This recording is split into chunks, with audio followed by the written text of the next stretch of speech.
Today we are going to study about the set theory. It's very important part of the mathematics. Also, in class 11, it's the first chapter of sets.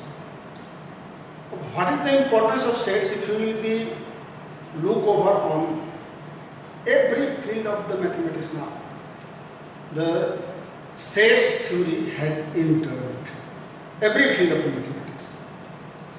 Every field, just like if you will be start to read the probability, there is the need in computer, everywhere.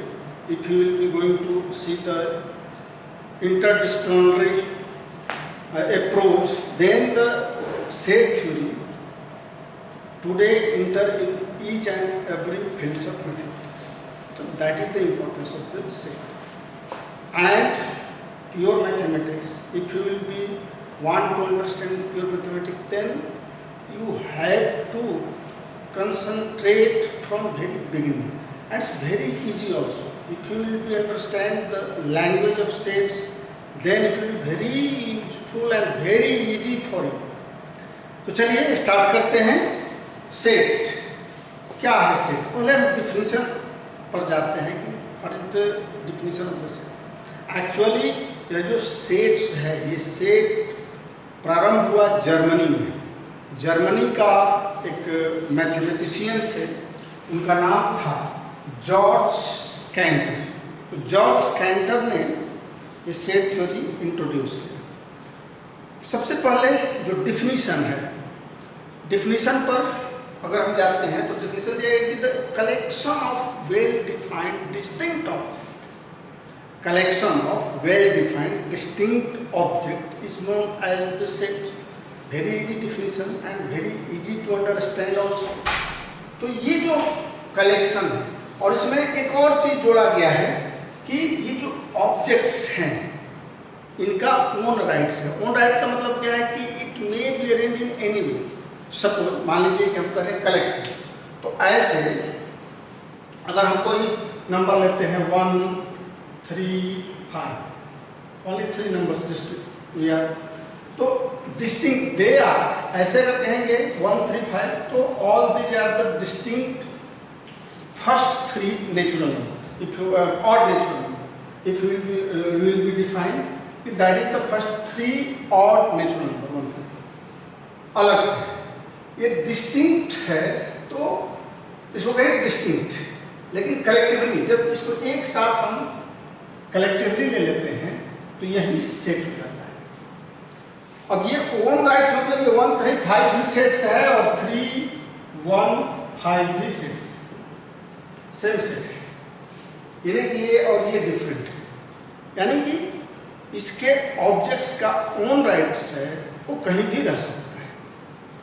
अब एक बात आती है, जब हम लोग definition में आगे बढ़ेंगे देखेंगे तो एक एम्प्टी सेट आता है। तो एम्प्टी सेट में कोई भी सेट नहीं होता है। एम्प्टी सेट हाई से डिनोट होता है और दो set which has no any element. जब एम्प्टी सेट की बात आती है कि नो एनी एलिमेंट, यहाँ डिफिनीशन क्या है? Well defined collection of distinct object. पहले ही ये ध्यान में मैं इसलिए देता हूँ कि थोड़ी सी कंट्रोवर्सी जो दिमाग में आता है कि सेट में डिफिनीशन है well defined collection of object, ये डिफिनीशन है। और यहाँ फाइव एक सेट होता है एम्प्टी सेट। एम्प्टी सेट की जब बात आती है इसमें नो ऑब्जेक्ट्स, तो या तो ये गलत या ये सेट नहीं होना चाहिए। लेकिन सेट थ्योरी में जब हम लोग एडवांस डिफिनीशन चलते हैं तो एक और डिफिनीशन करते हैं कि a set can have the element. ऐसे केवल क्या हो गया? वह सेट हुआ है जो एलिमेंट्स रख सकता है, can have elements. A set can have elements. अगर ऐसा डिफिनीशन देते हैं कि सेट कैन हैव, तो रख सकता है, नहीं भी रख सकता है। तो आगे जब हम लोग थोड़ा सा एडवांस नॉलेज पाएंगे तो अनेक तरह के डिफिनीशन से सारा चीज आ जाता है, क्योंकि कोई भी मैथमेटिक्स में हम हर क्यों का जवाब होता है। जो ही एक तरह से दिमाग में किसी तरह की शंका आती है तो उसके लिए तुरंत नया डिफिनीशन दिया जाता है। तो अभी शुरुआत में इनिशियली हमें अंडरस्टैंड करना है कि सेट क्या है, तो उसके लिए यही डिफिनीशन सबसे सुटेबल है। और ये डिफिनीशन आप ध्यान में रख लें कि भाई collection of well defined distinct object. अब ये कलेक्शन क्या क्या हो सकता है। सपोज मान लीजिए कि आप क्लास में पढ़ रहे हैं, तो क्लास 11 का स्टूडेंट्स, ये एक कलेक्शन हो गया, द स्टूडेंट्स ऑफ क्लास 11। तो सभी स्टूडेंट्स क्या है, डिस्टिंक्ट है, सबका अलग अलग ओन राइट्स है। तो इस तरह से आप एग्जाम्पल देख सकते हैं। फिर आप जिस परिवार में रहते हैं, तो मान लीजिए कि ये कहा गया अनेक तरह के परिवार से हैं, तो आप अलग अलग छोटा छोटा, मान लीजिए कि आपके पिता का नाम शरद है, तो ये आपके पिता का जो परिवार है जिसमें आप हैं, आपकी माता जी हैं, बहन है, भाई है, तो क्या है, ये शरद फैमिली, शरद का ये परिवार है, तो ये एक सेट हो गया। तो इस तरह से हम सेट का डिफिनीशन ढूंढ सकते हैं, ये सेट का एग्जाम्पल्स ढूंढ सकते हैं। डिफिनीशन दिया हुआ तो so many example you can write, तो आपको सोचना है इस तरह से और अनेक एग्जाम्पल्स आप लिखें, वेल डिफाइंड ऑब्जेक्ट्स। फिर हम लोग इस सेट को आगे जब बढ़ते हैं कि सेट क्या है, सेट का डिफिनीशन हो गया। सेट को ऐसे दो तरह से हम लिखते भी हैं। एक जो सेट का नोटेशन होता है, इस पर अब हम चर्चा करेंगे। तो सेट का डिफिनीशन हो गया।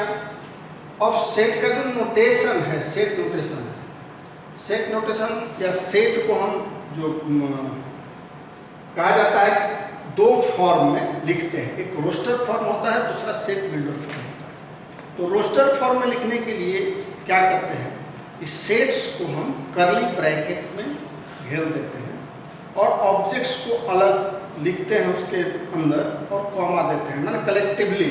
जैसे एक एग्जांपल यहाँ दिया गया, the set is donated in closing the list of numbers members in curly brackets.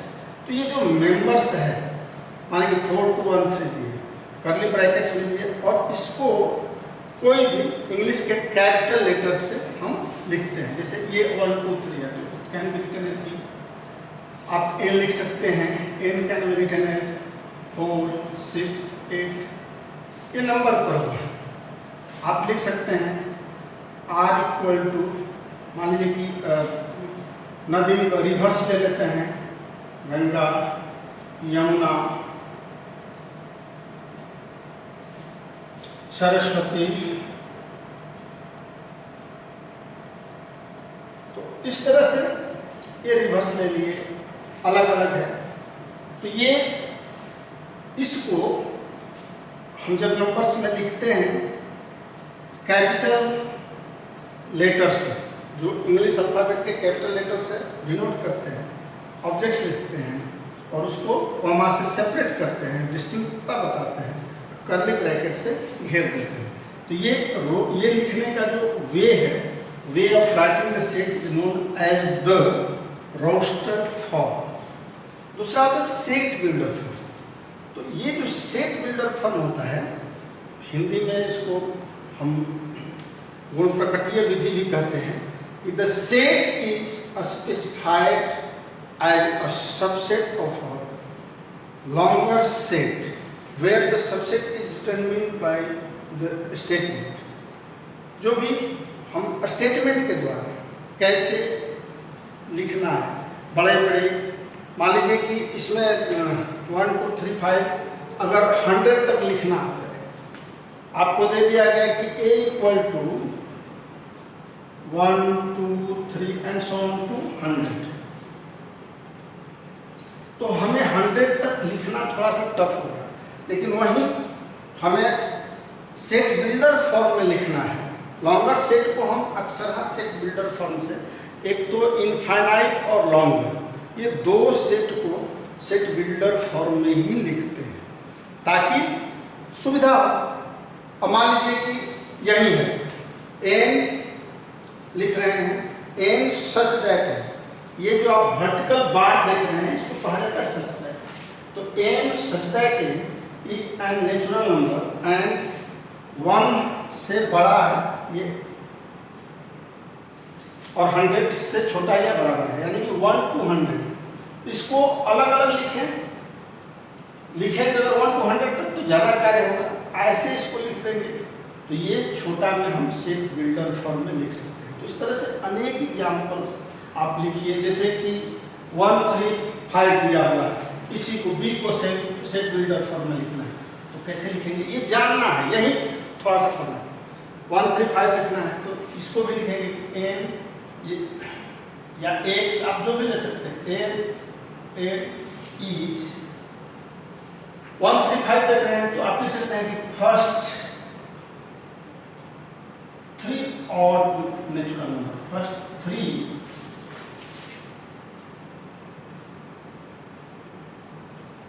Odd natural numbers, ऐसे जो भी रहे, मान लीजिए गंगा यमुना एंड सरस्वती, इसको लिखना है तो आप लिख सकते हो are x is the most holy rivers, most 3 holy rivers of India. तो Ganga Yamuna and Saraswati it is known as the most holy rivers. तो इस तरह से आप लिख सकते हैं। तो हर चीज को हम दो फॉर्म, एक रोस्टर फॉर्म या टेबुलर फॉर्म भी इसको कहते हैं, तो टेबुलर फॉर्म में लिखेंगे और दूसरा सेट बिल्डर फॉर्म में लिखेंगे।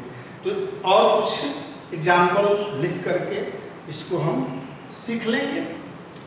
देखते हैं फिर आगे टाइप्स ऑफ सेट्स। ये क्वेश्चंस है एक्सरसाइज 6.1 का, कि जो हम डिफिनीशन पढ़े सेट का, तो उसके आधार पर हमारा जो नॉलेज है, जब हम पढ़ेंगे सारा क्वेश्चंस, उसको सोचेंगे, तो अकॉर्डिंग टू डिफिनीशन हमारे नॉलेज का विस्तार होगा, एक्सटेंडेड ऑफ आवर नॉलेज, यानी कि दृढ़ करना, जो सीखे, जो डिफिनीशन जाने, उसके आधार पर हमें सोचना है, सर्च करना है कि भाई ये जो गिवन एग्जाम्पल्स हैं, जस्टिफाई करना है हमें अपने आंसर को। ये जो गिवन 6 यहाँ पर हम एग्जाम्पल से या स्टेटमेंट लिए हैं, वो सभी स्टेटमेंट सेट्स से बिलोंग करता है कि नहीं, which are the following are sets.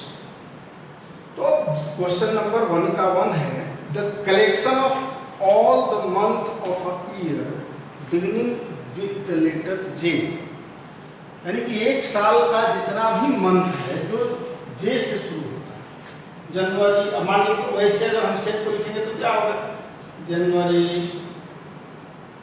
अब जनवरी के बाद फरवरी, मार्च, अप्रैल, मई, जून, जुलाई, और कुछ आता है। तो ये आपका 3 मंथ हुआ। अब ये collection of all months of year beginning with the letter J, तो इसमें अब ये देखना है कि क्या ये सेट होगा। तो डिफिनीशन क्या है सेट का, the well defined objects, the collection of well defined objects. और क्या है कि ऑब्जेक्ट्स का कौन एंटिटी है, तो ये ए में वेल डिफाइंड है, अलग अलग है। अब ये जो कह रहा है कि बिगिनिंग विथ जे, तो ये जे से यही आएगा, दूसरा नहीं आएगा, कोई कंफ्यूजन नहीं, कोई वेग में बातें नहीं है। तो इसलिए इसको हम कहेंगे कि yes it is the set, it is the set. अब हम दूसरा देख रहे हैं, दूसरा क्या है, the collection of 10 most talented writers of India. अब 10 most talented writers of India, तो टैलेंटेड राइटर्स, अब ये talent which type of talented, यहाँ वेग में क्या है भाई, मान लीजिए कि मुझे पसंद है जो ऐसे राइटर्स, भले वो प्रचलित नहीं है, लेकिन वैसे राइटर्स पसंद है जो आध्यात्मिक लेख लिखते हैं। अगर आप में से कोई है उसको वह राइटर पसंद होगा जो ऐसा फिक्शन लिखता हो जिसमें थोड़ा फैंटेसी हो, तो फैंटेसी वाले राइटर्स किसी को पसंद होंगे, किसी को कुछ दूसरे तरह के होंगे। अब ये जो आपके आधार पर दूसरा टैलेंटेड, मेरे आधार पर दूसरा, उनके आधार पर तीसरा, तो इस तरह से ये जो दिया हुआ स्टेटमेंट है, ये क्लियर नहीं है, इसलिए ये सेट के अंतर्गत नहीं आ पाएगा। तो ये सेट नहीं है, नो, ये जो है सेट नहीं है, नहीं हो सकता है। ये क्लियर है। थर्ड में अगर हम देखते हैं, क्या करें कि a team of 11 best cricket batsman of the world. अब 11 बेस्ट क्रिकेट बैट्समैन, अब ये भी यहां भी देखिए बेस्ट क्रिकेट बैट्समैन की जो बात आ रही है, बेस्ट क्रिकेट बैट्समैन, तो विनोद गांगुली को सचिन तेंदुलकर से बेस्ट माना जाता था स्टाइल में, सब कुछ में, लेकिन विनोद गांगुली का कंपैरिजन अगर सचिन तेंदुलकर से कीजिएगा तो कुछ नहीं। तो बेस्ट का ये मतलब नहीं सक्सेसफुल, बेस्ट हो सकता है लेकिन वो चलेगा ऐसा नहीं। राहुल द्रविड़ भी एक्सीलेंट बैट्समैन, लेकिन उनका जो रफ्तार था खेलने का वो पसंद नहीं था लोगों को, लेकिन बेस्ट थे। और किसी के नज़र में बेस्ट और किसी के नज़र में जो सोचता है कि नहीं धनाधन रन बनाने वाला बैट्समैन हमको अच्छा लगता है, तो वहाँ वो पसंद नहीं आएंगे। तो इस तरह से सबका अलग अलग, बैट्समैन का अनेक क्वालिटीज होता है। अब किस क्वालिटी के आधार पर वो बेस्ट होगा, तो ये क्लियर नहीं है कि in which quality we are going to जज who is the best cricketers. तो ये भी जो given definition of the sets है उस पर एक खरा नहीं उतरता है, तो ये भी हमारा सेट नहीं हो पाएगा। Clear, no it's not a set. तो यहाँ हम केवल नो और यस दे रहे हैं और जस्टिफाई भी कर रहे हैं, क्यों नहीं। इस जस्टिफिकेशन को you have to note down. The collection of all boys of your class. अब all boys of your class, जिस आप क्लास में पढ़ रहे हैं, तो जितने लोग हैं आपके क्लास में वो सबका क्या है, सभी उस क्लास के सदस्य हैं। All are the students of class 11। मान लीजिए कि एक सेक्शन ले लेते हैं हम, तो क्लास कर रहे हैं तो क्लास 11, कोई दिक्कत नहीं। और सब डिस्टिंक्ट है और सब डिफाइंड है।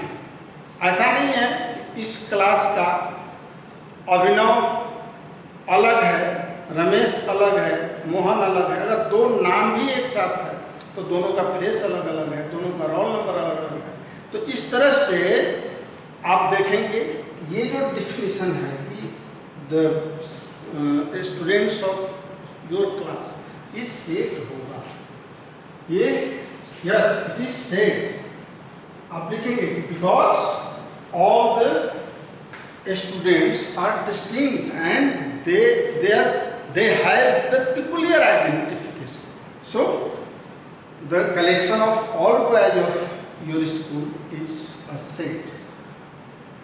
Next 5 number है a collection of novels written by the writer Munshi Premchand. और मुंशी प्रेमचंद का जितना भी novels written by the Munshi Premchand है, तो उनके द्वारा जो लिखा है, अगर मुंशी प्रेमचंद्र के द्वारा लिखा हुआ कहानी है, मुंशी प्रेमचंद्र के द्वारा लिखा हुआ जो भी फिक्शंस है, बहुत सारे नॉवेल्स लिखे हुए हैं, बहुत सारी कहानियाँ लिखे हुए हैं, तो उनकी जितनी भी किताबें अगर हम लोग यहाँ सजाते हैं, यहाँ लिखते हैं, रखते हैं, तो वो डिफरेंट नहीं होगा।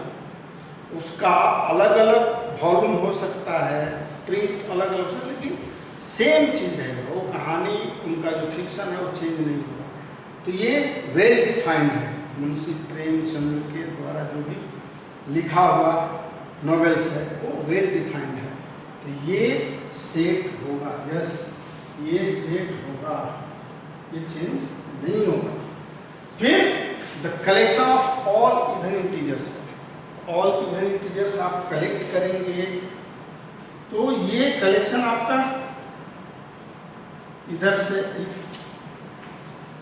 ये कलेक्शन आपका होगा।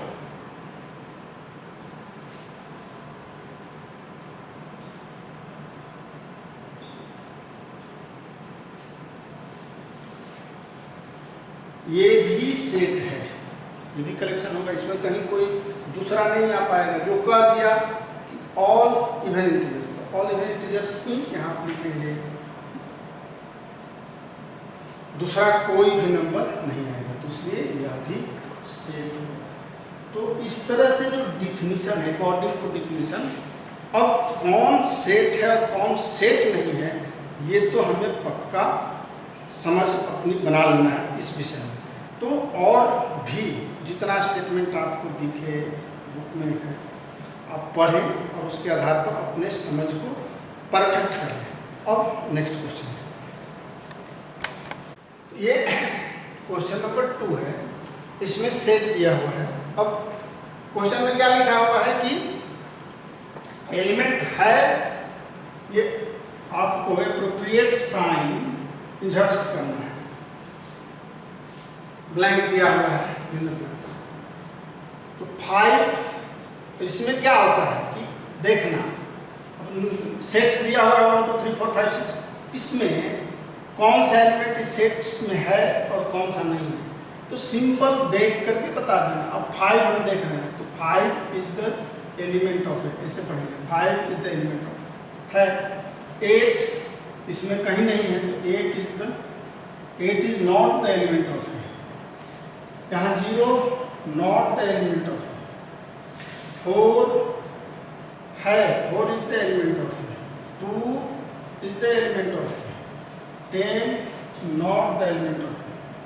तो ये वेरी इजी, आप इस साइन को कहते हैं कि इट्स द एलिमेंट ऑफ, और ये नॉट द एलिमेंट। तो यही आपको देखना है, रोस्टर फॉर्म में बहुत आसान है, देखना है जो है उसको यस, जो नहीं है उसको काट देंगे लिख करके।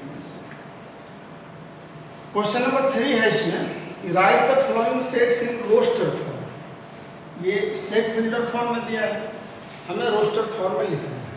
तो जो दिया है उसको रोस्टर फॉर्म में कैसे लिखेंगे? x, that x is an integer and -3 से बड़ा है, 7 से छोटा है। इंटीजर हम जानते हैं, -3 से बड़ा, -3 से बड़ा क्या होगा? -2 होगा, -1 0 1 2 3 4 5 6। अब इससे आगे नहीं, 7 से छोटा। तो ये सिंपल जो सेट बिल्डर फॉर्म है उसको रोस्टर फॉर्म में लिख देंगे। बहुत आसान है सेट थ्योरी को समझना, ध्यान से देखते चलिए, कहीं कोई दिक्कत नहीं। ये 3 का 2 है, x such that x is a natural number less than 6, भाई इसको रोस्टर फॉर्म में लिख लीजिए। Natural number less than 6, natural number हम जानते हैं the counting number starts from 1, तो 1 2 3 4 5, लेस देन 6 है, लेस देन और इक्वल टू नहीं, लेस देन 6 है तो लेस देन 6 5 था। 3 देखें, x such that x is 2 digit number such that the sum of its digits is 8। अब 2 digit numbers लिखना, भाई 2 digit number 10 से शुरू होता है 99 तक, लेकिन अब उसमें क्या लिखना है, कैसा नंबर जिसका दोनों डिजिट का सम 8 हो। तो कहाँ से शुरू होगा? 1 में आएगा 1 7, वो 17 हो जाएगा। अब हम जब 2 में जाते हैं तो 2 6, ये दोनों का सम हो जाएगा। फिर हम जब 3 वाला में जाते हैं, गिनती गिनते हैं तो 35, 4 में 4 4 4 4 8 होगा, फिर 5 में 5 3, अब इसका देख रहे हैं नहीं, रिवर्स होते जाएगा, 6 में 6 2, फिर 7 1 और 8 0, 8 में 8 0, 9 में तो होगा ही नहीं क्योंकि 9 से शुरू होगा तो 9 1 2 3, तो वेरी इजी, आप ऐसे इसको लिखेंगे। तो क्वेश्चन नंबर 3 में जो रेस्ट क्वेश्चन है दिया हुआ है सेट बिल्डर फॉर्म में, रोस्टर फॉर्म में आपको लिख लेना है, आसानी से लिख सकते हैं। कोई भी क्वेश्चन दिया रहेगा आप लिखेंगे, देखते हैं। अब ये क्वेश्चन नंबर 4 है, right the flowing set in the set builder form. ये 1 है, इसको हमें सेट बिल्डर फॉर्म में लिखना है।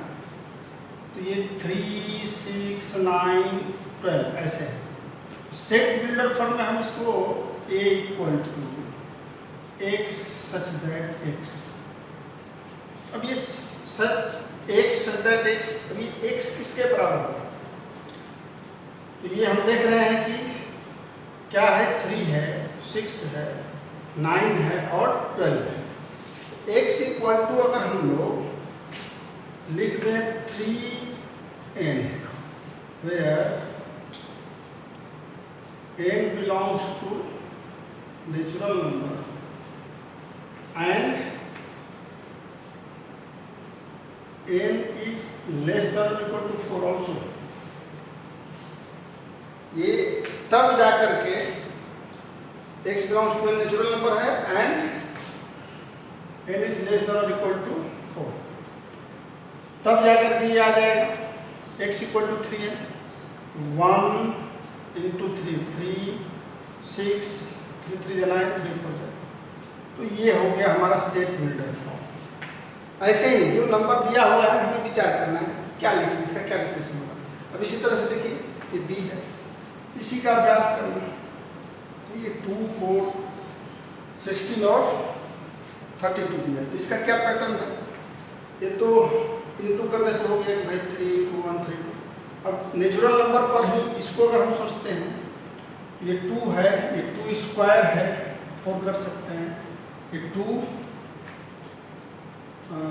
4 16 है, तो 2 के पावर 4 हो गया, 2 के पावर 3, ये 8 यहाँ रहना चाहिए, 8 छूट गया है, ऐसा 8 16 तब 32। तो ये 2 क्यूब है, फिर 2 4 है, तो इसको हम लोग 2 के पावर n लिखेंगे। x सच दैट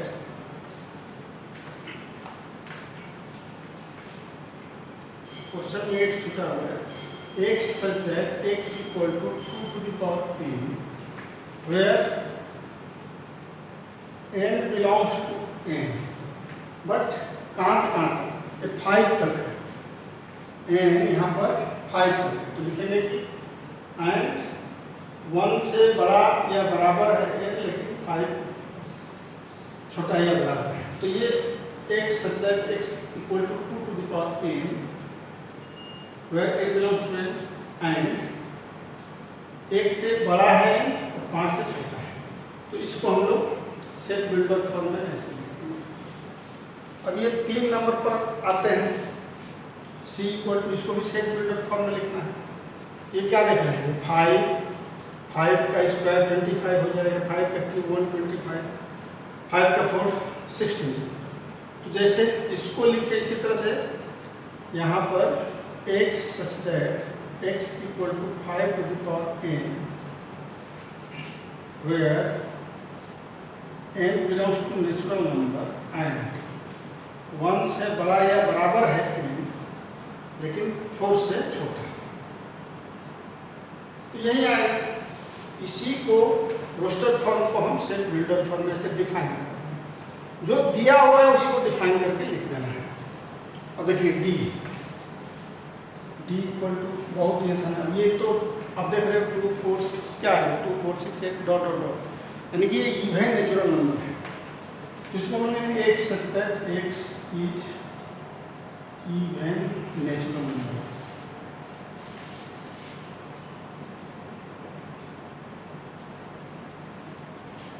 बहुत आसान है।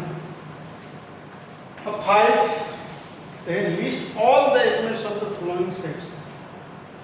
इसको सीखना इसलिए जरूरी है कि सेट हो जाए ब्रेन में, लिखना सेट बिल्डर फॉर्म में कैसे लिखेंगे, टेबलर फॉर्म में कैसे लिखेंगे, तो जितना करेंगे प्रैक्टिस उतना बेहतर है। अब एक set x is odd natural number.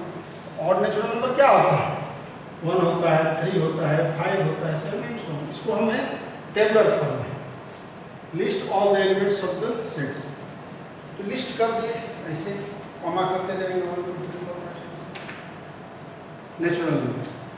दूसरा है x इज एन इंटीजर्स, ये b इक्वल टू क्या हो जाएगा, इंटीजर है, -1/2 से बड़ा, तो इंटीजर शुरू होता है ऐसे 0, -1, 0, 1, 2 एंड सो ऑन 3।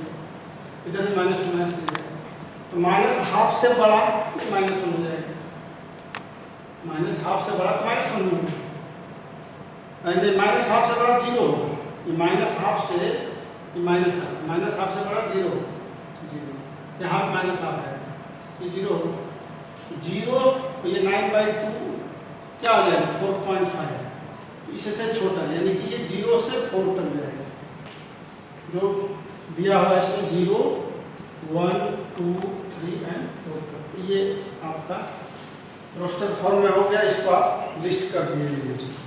वे सी, ये जो है देखिए x and integers, x square less than equal to 4, वो इनइक्वलिटीज है, x square less than equal to 4, तो अब x अगर हम निकालेंगे तो ये ±2 हो जाता है, +2 और -2 इधर, क्योंकि अगर यहाँ -2 आप लिखोगे तो x +-2 ये गड़बड़ हो जाएगा, क्योंकि x 2 x से बड़ा भी होगा छोटा भी होगा, ऐसा तो होगा नहीं, तो ये इस कंडीशन में क्या होता है कि -2 से बड़ा और 2 से छोटे, तो यही है कि अब इसको लिस्ट करना है, और क्या है ये इंटीजर है, तो -2 आएगा, इंटीजर में -1 आएगा, 0 आएगा, 1 आएगा और 2 आएगा, -2 से 2 के बीच में यही आ जाएगा। अब इसके बाद हम लोगों का है लेटर ऑफ लॉयल, ये तो बहुत आसान है भाई, बस लिख दिए, L लिख दिए, कॉमा O, Y, A और L, बहुत आसान, ये भी बहुत आसान है। X is the month of year not having 31, ये बचपन से ही सिखाया जाता है, लिखो भाई, तो जनवरी 31 का होगा, फरवरी और 28 और 29 का होता है, फरवरी, मार्च 31, फिर अप्रैल लिखेंगे, ऐसे सिखाया गया है ना, जनवरी, फरवरी, मार्च, अप्रैल, मई, जून, तो यही आधार मान करके लिख लें, बहुत आसान है। फरवरी ये क्या हो गया, जून, जुलाई और अगस्त हो जाएगा, फिर सितंबर, अक्टूबर, नवंबर,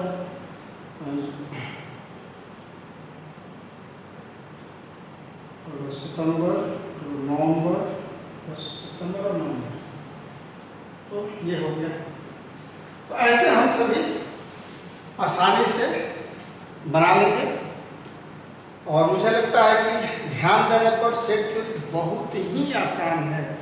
अब ये इतना कर लीजिए, फिर हम लोग नेक्स्ट वीडियो में आगे बढ़ेंगे। थैंक्स।